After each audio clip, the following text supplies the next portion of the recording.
Okay, man, this is going to be a review of TNA Hard to Kill 2024. This is the return of TNA, and I still stand by it. I think this was a great decision, for them to bring back the TNA name.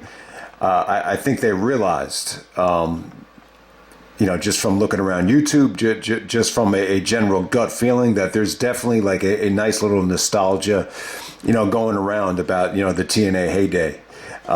So I'm definitely happy that they brought back the TNA name. And at the same time, I do think it was difficult. Like, just from doing the reviews on YouTube, I found it very difficult to, market, these Impact, pay-per-views. I mean, I said to myself, should I call it Impact Wrestling? Should I just call it Impact? Should I put the exclamation point? It's almost like, I guess it's not as bad, but like if AEW changed its name to Dynamite or WWE changed its name to SmackDown, it'd be kind of weird. I think with Impact, they were able to get away with it somewhat. But at the same time, you kind of get the feeling there was this negative energy about the rebranding of Impact. I think you think of certain guys when you think of Impact Wrestling. When you think of TNA, you think of, AJ Styles, Christopher Daniels, Jeff Jarrett, Samoa Joe. The list goes on and on. Alex Shelley. So I was really happy that they brought back the TNA name. But I'll say it again, though. This goes for any form of entertainment. Any form. You cannot just change the name and expect to be back in the heyday just like that. It's going to take some time. Anytime a big level director, writer, promoter, whoever it may be, there's it's always a collection of talent that makes the brand what it is. And when those people are missing, in this case, maybe it'd be a Jeff Jarrett, maybe it'd be an AJ Styles. It's going to take some time, for the rebranding to really sink in. But overall, I thought this was a solid show. I did not think it was a home run. I think it's something that TNA could definitely build upon. I'm a little bit disappointed by how the card looked and how the show turned out. I think they got off to a rough start. I think you could definitely argue the last 5 matches were all pretty good. It's a pretty consistent show. The mistake that I made, I solely just bought this pay-per-view off of the TNA name. And I did that. I did the same thing WrestleMania weekend. I was expecting Ospreay to be at that show. I was expecting Ospreay and Josh Alexander to do their rematch on this show. Both times I was actually wrong. But so I probably wouldn't have ordered this show if it wasn't for the TNA name. But it just goes to show you can't judge a book by its cover. You can't judge a show just by the the name of the company.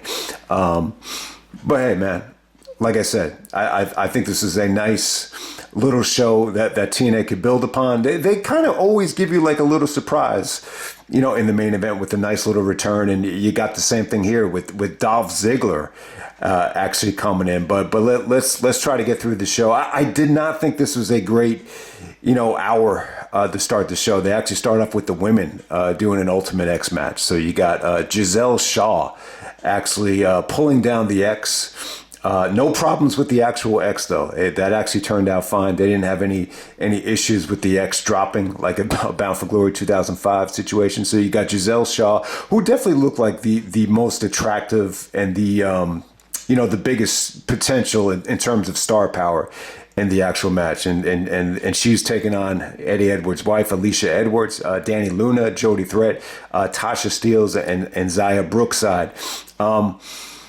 Crowd was very generous here.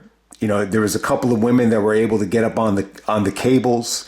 You had like 3 different women trying to go for the X. So, they definitely got the job done. But at the same time, I think the Ultimate X, you need, you're so accustomed to seeing certain guys in this match, all world level athletes like an AJ Styles or a Chris Sabin or Christopher Daniels. So, yeah, I mean, when you see this match, kick off the show, it's not exactly an easy match for the women to make, work. But they definitely tried. But this personally for me, this isn't the way I would have wanted to start off the show. All right, so next up, You had PCO actually taking on Dirty Dango. This ended up being like a big melee, a big, schmaz. So Santino Marella actually comes out. He's like the matchmaker, and this ends up being like a tag match. Rhino comes out, and, Santino introduces Jake Something. So you got Rhino, Jake Something, PCO taking on Alpha Bravo, Oleg Prudius, and Dirty Dango. So I actually think one of these guys is actually Vladimir Kozlov. I can't remember what he's exactly going by here, but this was rough, man. This was definitely rough. This was a nice way to introduce Jake Something, that he's going to be a player. But a lot of guys just trying to like a PCO or a Rhino. You want to see these guys, make an appearance because they have a lot of star value. So you definitely understand it. But this was probably the weakest thing on the show. Next up, you have Killer Kelly and Masha Slamovich defending the Knockouts Tag Team Championships against Decay of Havoc and Rosemary. So Havoc and Rosemary actually win the tag team titles back. This was a nice little surprise, I guess, for some people.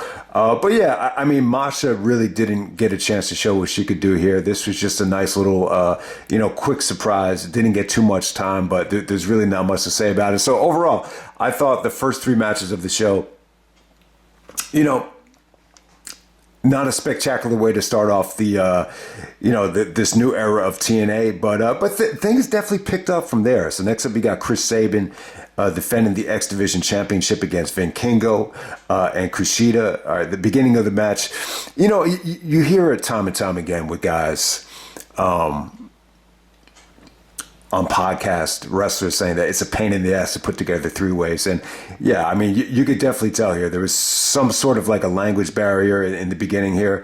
So I thought at the beginning, you didn't see the best of chemistry, but I'll tell you, like the last 7-8 minutes, I thought they really found the rhythm. I think they felt comfortable. They seemed to really, pick it up as the match progressed.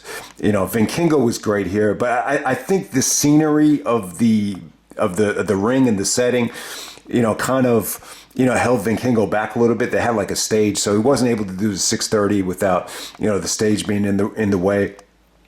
But, overall, good stuff here. I wish it had got more time. You think a three-way match at the return of a TNA pay-per-view got to be something special, but this was just a nice little appetizer here. It was a nice little attraction. Sabin and Kushida, they teamed together, so their chemistry was great. There were some great, breakups of, Kushida's, submission, abdominal stretch submission from Vikingo. Sabin, he's looking pretty old, but, you really don't see a lot of decline in his actual athleticism. So yeah, I thought Sabin put on a good performance here. He actually wins with the cradle shock. And then we move on from there. Next up, we had Josh Alexander actually taking on Alex Hammerstone. Pretty good matchup right here. So this was a nice little way to introduce Alex Hammerstone to the mainstream fans. I really don't know much about him. From what I understand, he was the MLW champion for, almost 2 years. So if you haven't seen him yet, like, to me, like, think of a combination of the Ultimate Warrior and Shane Douglas. He's got a tremendous physique. Apparently he's actually from Arizona, possibly maybe he used to be friends with Ultimate Warrior, because I know Warrior actually had a gym in Arizona. So you saw a lot of Warrior tributes here. So I don't know what was going on there with, you would think someone that actually grew up idolizing the Warrior would be well into his 40s and past his prime. But, MLW is a pretty big promotion. Like, I don't know. I think you could definitely argue them and GCW to be on the same level. MLW just isn't another rinky-dink promotion. It's a pretty, they have a decent amount of money from what I understand. Like, Davey Richards actually was signed to them a couple years ago. I believe he still is. Or maybe he's retired now. Who knows what's going on with Davey. But I do know Davey, they had a lot of good talent over the last couple of years. They're still a very relevant promotion.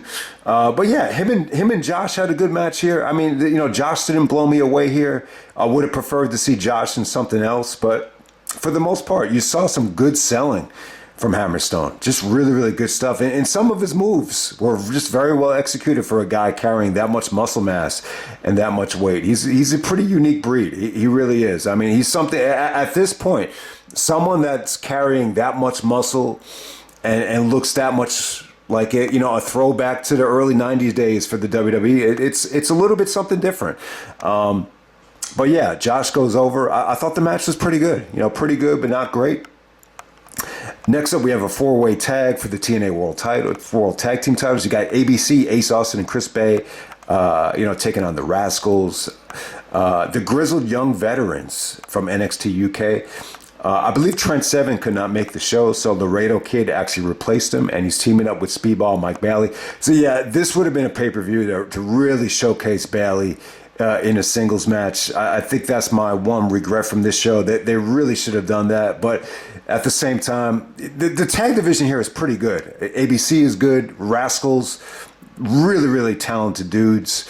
And at the same time, they just got the Grizzled Young Veterans. It's a big get for TNA, so you want to kind of, showcase that. I just think the match as a whole, yeah, I mean, it had its moments. It was good. Everybody got a chance to shine, especially Mike Bailey. I mean, he busted out the Ultimate Weapon. There were some good breakups. It was good stuff. Laredo Kid didn't look great, in my opinion. I thought the whole match could have been laid out a little bit better. I'm the wrong guy to evaluate this because I hate 4-way tags. I think there are times where they could work. This definitely just wasn't one of them for me. ABC goes over a little bit under 15 minutes. It's still solid stuff, though. It's a great mix of talent. It just kind of felt like, an advertisement for TNA's tag teams rather than something that was, that competitive. All right, next up we have Trinity actually taking on Jordynne Grace for the Knockouts Championship. So this was Jordynne Grace actually won the Battle Royal at Bound for Glory, the Call Your Shot Battle Royal. So she cashes it in against Trinity. I thought the match was good. I think the beginning of it was a little slow. I expected this to be the best match Trinity has had so far on pay-per-view. And it was. It definitely was. It kind of had a feeling to me like Trinity is going to be leaving.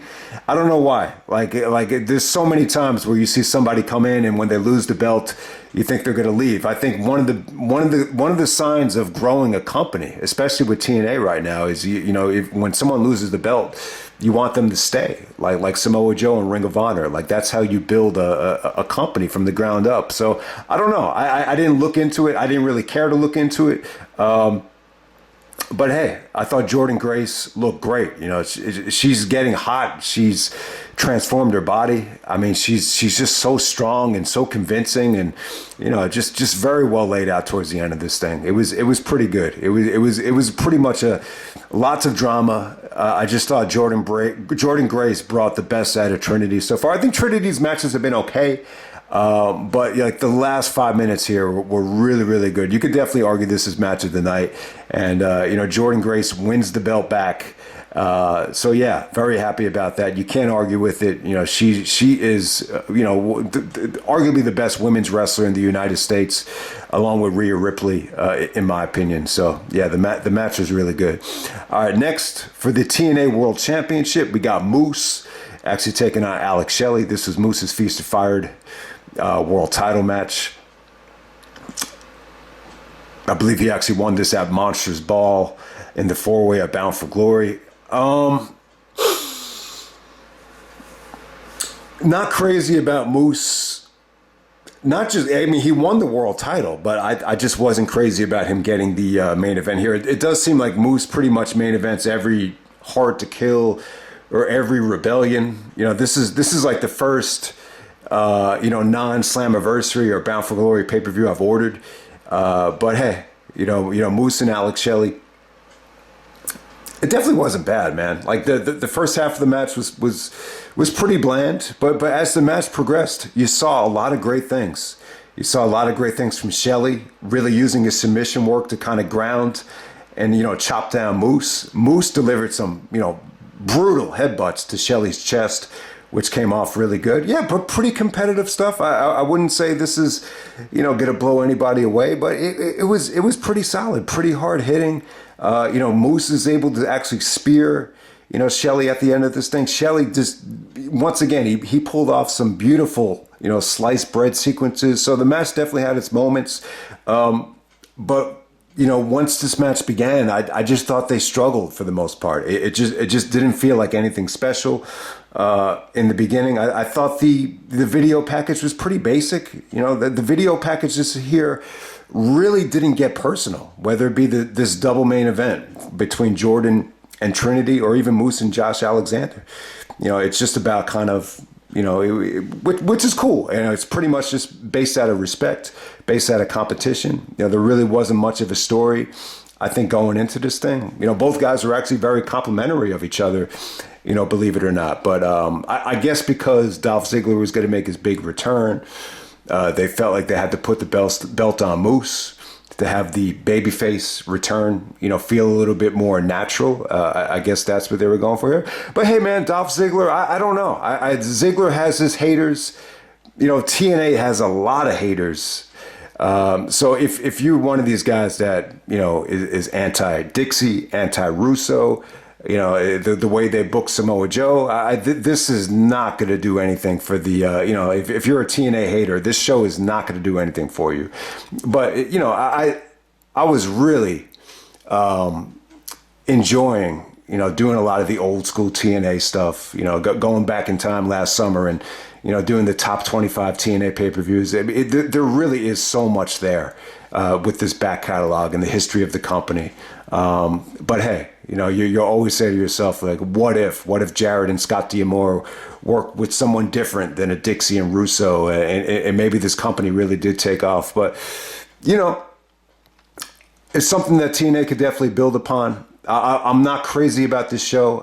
Some of these matches I probably should have watched, given them, repeated viewings. But hey, I wasn't crazy about the show. I just kind of want to move on from here. But at the same time, man, it wasn't an awful show. It's definitely something TNA could build upon. But you kind of, the show more than anything, I start to think of Rick Pitino. He's coaching St. John's right now. He's a college basketball coach. He did coach the Celtics at one point, and he had this famous saying, Larry Bird is not walking through that door. Kevin McHale, Robert Parrish are not walking through that door. But if they are, they're going to be old and gray.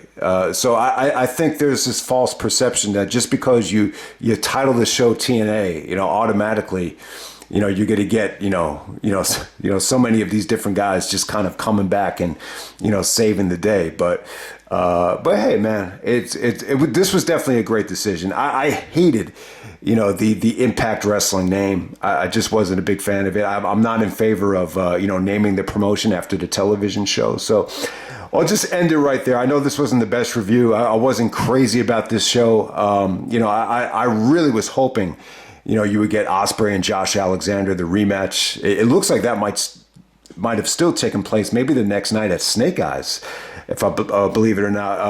I believe Ospreay was actually in New Japan Strong at the Battle in the Valley. I think he did wrestle Okada there, which is actually, you have to buy that show. I think it's not on New Japan World.